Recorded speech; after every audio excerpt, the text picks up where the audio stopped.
Pessoal do segundo ano, aqui é o professor Tiago Souza, com as nossas aulas de física, dando o seu olá oficial. Espero que esteja tudo bem com vocês. E deixa, antes de nós começarmos a aula, dar alguns recados. Primeiro, a respeito desse assunto, ele está disponível para você no seu livro didático. O livro didático ele é importantíssimo. Tá? Não confie inteiramente na internet, apesar de que se você for um bom pesquisador, você vai encontrar material muito bom na internet. Mas facilitado, você tem um livro didático, talvez físico, talvez as páginas do livro que eu estou enviando para vocês, junto, anexo com toda essa aula, essa tarefa. Leia, expanda esses conhecimentos que estão sendo colocados aqui de forma bem compactada, tá bem? Dúvidas? WhatsApp, certo? Qualquer momento, né? Quase 24 horas. E é para isso que mesmo, nós estamos disponibilizando nossos números pessoais para que você tire a sua dúvida, tá? Aproveite isso. Segundo, todas as quintas-feiras, por enquanto, né?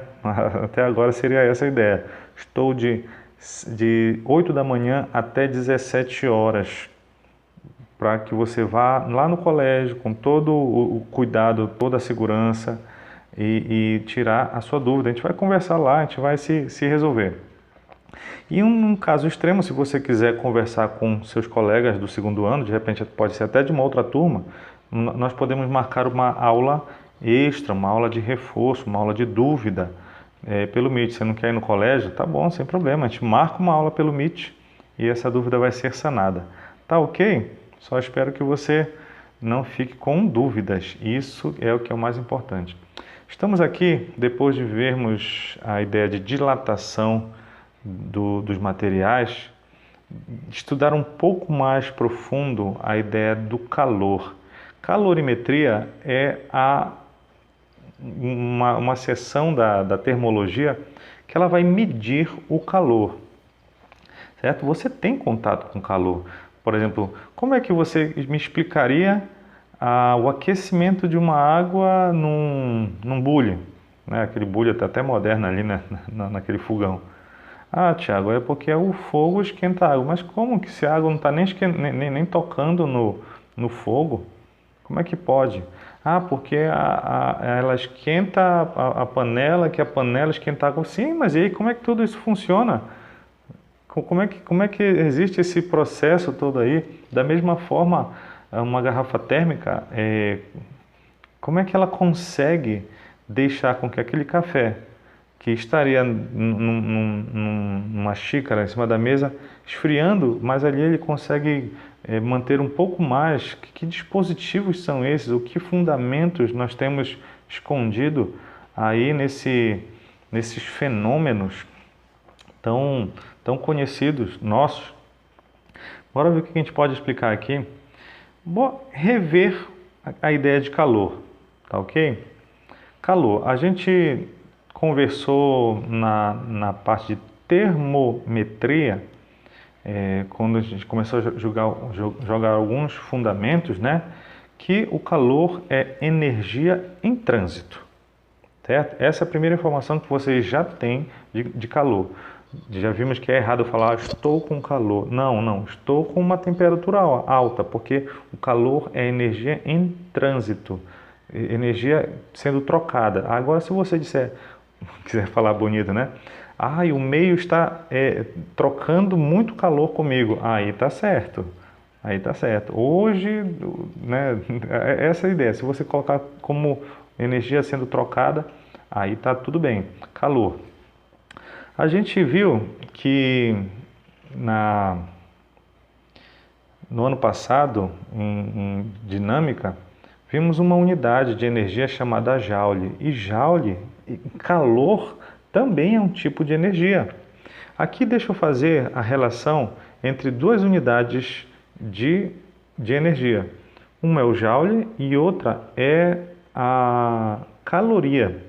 Então, eu tenho uma relação que uma caloria é igual a 4,186, às vezes é só 1,18 joule. Tiago, por que tu estás me passando isso? Bom, para decorar? Não, não, não. É para que você tenha consciência da relação entre essas duas coisas. Caloria também é energia. Até rimou, dá para fazer até um rap. Certo? Então, é bem provável que você seja bom no vestibular e essa informação seja dada já, esse valor, beleza, você não tem que decorar, mas precisa lembrar que caloria também é um formato de energia.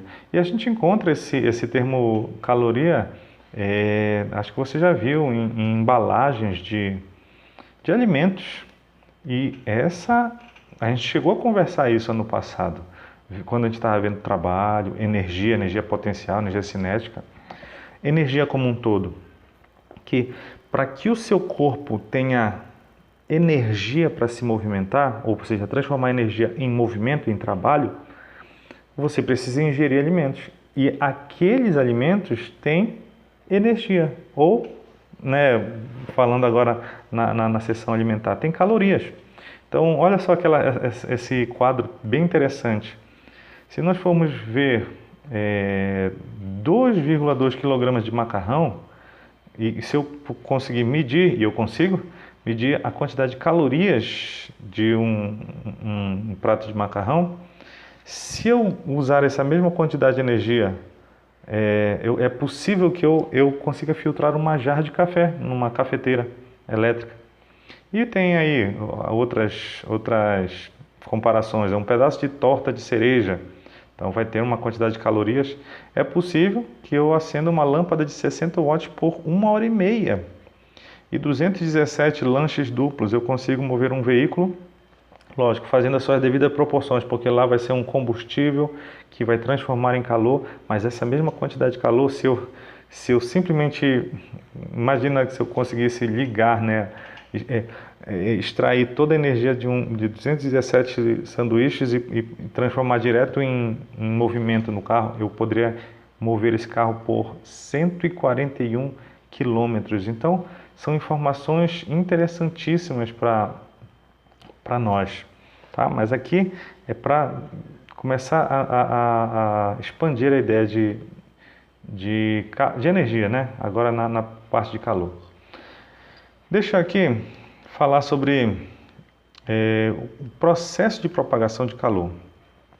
Se nós tivermos aqui a ideia das cores é mais para elucidar o que a gente precisa. Imagina que esse lado aqui desse ambiente esteja numa temperatura maior, por mais que quando a gente vê o azul a gente pense em frio, né? Mas aqui é para mexer com a cabeça mesmo. Então, esse lado desse ambiente esteja com uma temperatura maior, ou seja, está quente, e o outro com uma temperatura menor. O que acontece com o passar do tempo? Essa é uma situação, é uma analogia, tá? Aqui. Uma parte com temperatura maior e outra com temperatura menor. A ideia é que haja um fluxo de calor normalmente da região de maior temperatura para de menor temperatura. Esse aqui é o fluxo do calor. A gente viu um pouco de fluxo de calor, só que eu estava mexendo só com água, gelo, água e vapor, lá na primeira aula. Então aqui é um fluxo de calor, ele sempre vai de temperatura maior para de temperatura menor. O calor sempre faz esse caminho, de tal forma que chega nessa situação em que as temperaturas se igualam. Então, eu posso ver, né, quando é que esse fluxo de calor ele é interrompido, ele para nessa situação, quando as temperaturas elas ficam iguais. Então, eu canso de falar essa situação, né? Imagina num ambiente fechado, sem troca de calor, só entre os dois objetos. Imagina uma garrafa de refrigerante e uma pizza. Essa aqui está gelada, essa aqui está quente. A ideia é que o calor vai começar a transitar aqui. De onde para onde? Lógico, da pizza que está mais quente para o refrigerante. Então o refrigerante vai aumentar a sua temperatura, né, que ele está gelado e vai aumentar, e a pizza vai diminuir a temperatura, vai esfriar, a tal ponto que eles vão ficar na mesma temperatura. Se isso estivesse em cima da mesa, na verdade todo mundo ia trocar com o ambiente, todos eles iam ficar na temperatura do ambiente, tipo 20, 25 graus Celsius, refrigerante já está nessa temperatura e a pizza também. Mas essa troca, esse fluxo de calor, ele só é interrompido quando as temperaturas se igualam. Aí não tem mais troca de calor. Essa seria a ideia. Muito bem, então se esse é o processo, Tiago, de propagação do calor, como é que isso pode acontecer? Bom, nós temos tipos de propagação, certo? Temos 3, na verdade. Então aqui a gente vai conversar um pouquinho para a gente poder fazer alguns exercícios lá no final. Primeiro tipo de propagação, que seria o que nós chamamos de por condução. O que é? Eu tenho um material e ele é capaz de conduzir, ou seja, eu preciso que tenha um meio material para aquilo acontecer, certo? Preciso de um meio material para acontecer. Então, ali nós temos um material em que uma extremidade está mais quente, ou seja, as partículas estão mais agitadas, e temos uma outra extremidade que está mais fria, menos agitação, né? Menos movimento, menos energia cinética. Mas acontece que essas daqui estão tão movimentadas que elas vão transferindo e chocando com as outras e passando. Se você segura uma colher de metal no fogão, por mais que você não esteja segurando ou não esteja com a mão em cima do fogo, mas aquele calor que a ponta da colher recebe vai sendo transferida até alcançar você, por causa de um sentido desse fluxo. A ponta que você está segurando está mais fria, opa, tem um calor aqui que está doido para ser conduzido, por isso que esse aqui seria a condução.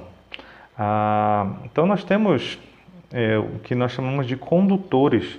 Bons condutores, normalmente os metais, eles são bons condutores, certo? Então, de repente você vê a própria colher de metal, né? Então, tudo isso tem uma boa condução. Se você segura um copo de alumínio na mão, você tem uma impressão que ele está mais frio do que um de vidro, por exemplo, ou um de barro. É porque o alumínio ele conseguiu conduzir o calor da sua mão muito rápido. Então não é que ele está frio, não, ele roubou o seu calor. Perdão, roubou o calor porque houve fluxo, né? Ele tirou energia da sua mão. Então essa seria a ideia, né? Os metais eles são sempre bons condutores. Maus condutores, nós temos o gelo, é um mau condutor. Por isso que você está vendo uma situação aqui interessante. Deixa eu passar para cá para cima. De iglus. Os esquimós fazem aquela casa justamente para se proteger do frio. Que doidice, Thiago. Como é que o cara faz uma casa de gelo para se proteger do frio? É porque o gelo, ele isola o frio. Isola o frio. Por mais que ele seja frio, mas só que o meio externo estaria mais frio ainda. Por isso que nos congeladores antigos, está vendo aquela figura ali? Se aquela camada de gelo se formar no congelador, meu amigo, pode ter certeza, o congelador não vai continuar congelando. Você precisa retirar aquela camada, porque não vai ter mais essa condução. Aquele gelo está isolando o congelador. Então, água líquida também é um mau condutor, madeira, lã, papel, vidro, isopor, borracha, couro, ar, no caso o ar seco também é um mau condutor, concreto e assim por diante. Então, a gente precisa entender todo esse processo, né, de condução e também trabalhar, né, com essas ideias de condutor e isolante. Temos mais um modelo de tipo